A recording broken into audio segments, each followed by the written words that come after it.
Hi friends, I'm Greeshma and you are watching my channel G's RRB.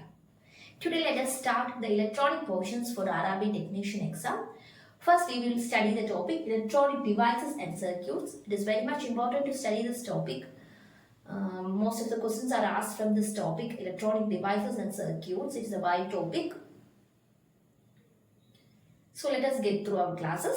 First let us study about what is meant by electronics. Electronics is the branch of engineering which studies about the flow and control of electrons through vacuums or semiconductor. Electronics is nothing but study of flow and control of electrons through vacuum or semiconductor. Next is another way we can define electronics as it's a branch of engineering in which we study about electronic devices and their utilization. Electronics is also mentioned as the branch of engineering where we study about electronic devices and their utilization. Most of the electronic devices are composed of semiconductor material. So it is very much important to study about semiconductors as the first topic of electronic devices and circuits. Let us see what is meant by semiconductor. Semiconductors are solids whose conductivity lies between insulators and conductors. So first let us see what is meant by insulators and conductors. Based on the conductivity of electricity and heat, materials are classified as conductors, insulators and semiconductors.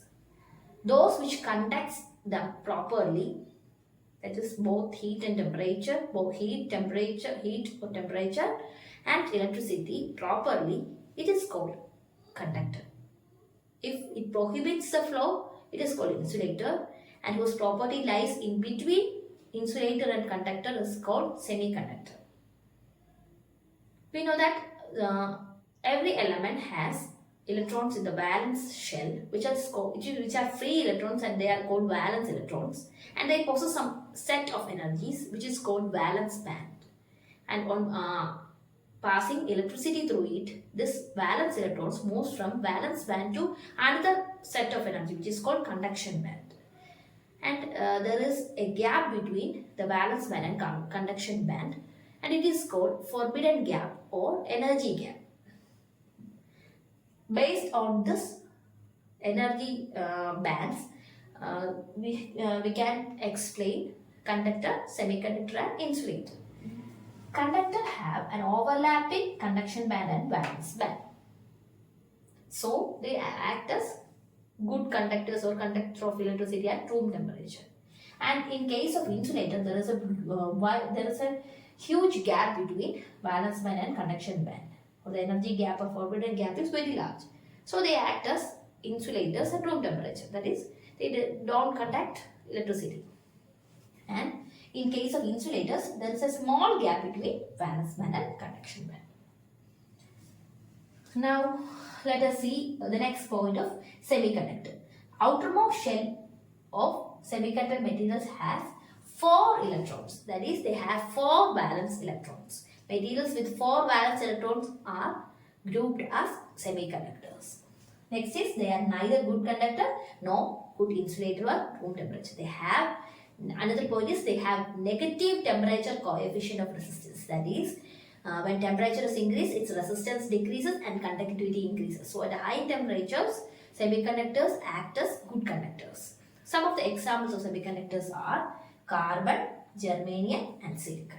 Carbon, germanium, silicon are semiconductors which we widely use for fabrication of most of the electronic devices and circuits.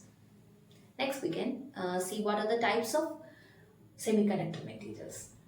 There are mainly 2 types of semiconductors, intrinsic semiconductors and extrinsic semiconductors. Intrinsic semiconductors are those which are pure semiconductors. There are no impurities present in semiconductors, then they are called intrinsic semiconductors. They have equal number of positive and negative charge carriers in them. Example of pure or intrinsic semiconductors are silicon, germanium, carbon, etc. They have 4 electrons in their outermost shell. Let us see the lattice structure of silicon first. Silicon, its atomic number is 14. and electronic configuration is 284. We need to consider only these 4 electrons.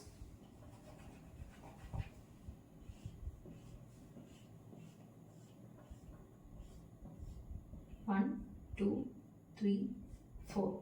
This electron, this silicon atom combines with another silicon atom by covalent bonding. That is sharing of electrons and completes the octet. Okay, this is a pure semiconductor crystal, or it is called intrinsic semiconductor. Now, if we are adding impurity to this semiconductor, it is called extrinsic semiconductor, and the process of adding impurity is called doping. Process of adding impurity to a pure semiconductor is called doping.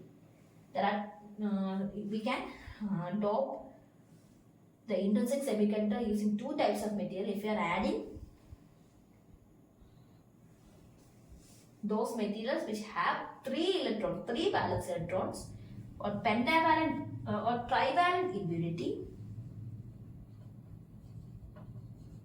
Trivalent impurity like aluminium, gallium, indium, which has 3 electrons in the outermost shell, or valence electron, 3 valence electrons, and these trivalent impurities are otherwise called acceptor impurities. And the semiconductor material so formed is called p-type semiconductor. Another way, we can add a pentavalent impurity, that is, it has 5 electrons in the outermost shell.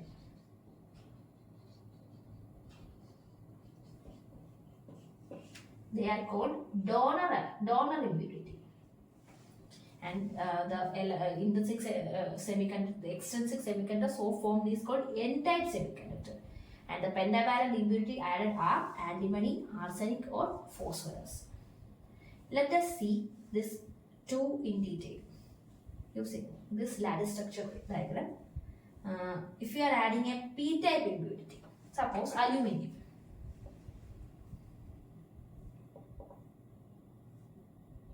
Aluminium has only 3 valence electrons.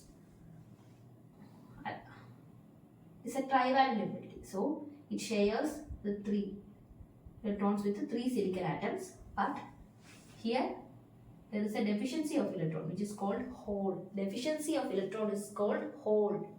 So there is a hole present in aluminium atom.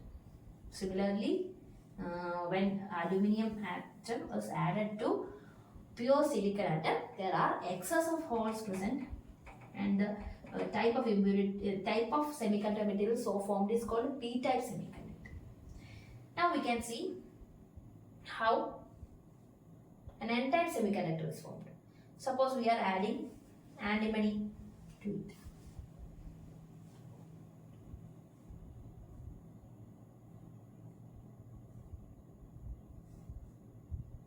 Or phosphorus to it, phosphorus P. Then it has excess of electrons, 5 electrons. It shares its 4 electrons with the 4 silicon atoms, and it has 1 extra electron. Similarly, if you are adding more phosphorus atoms, there will be more free electrons. So there is excess of electrons. So in n-type semiconductor, electrons are the majority charge carriers. I forgot to mention majority charge carriers in n-type semiconductor is majority carrier is electrons and minority carrier is holes. But in case of p-type semiconductor, majority charge carriers are holes and minority charge carriers are electrons. So now we have seen what is meant by semiconductors, what are the types of semiconductors. Next we can see PN junction diode and several other diodes in detail in the next class. Thank you. If you are having any doubt, you can comment below.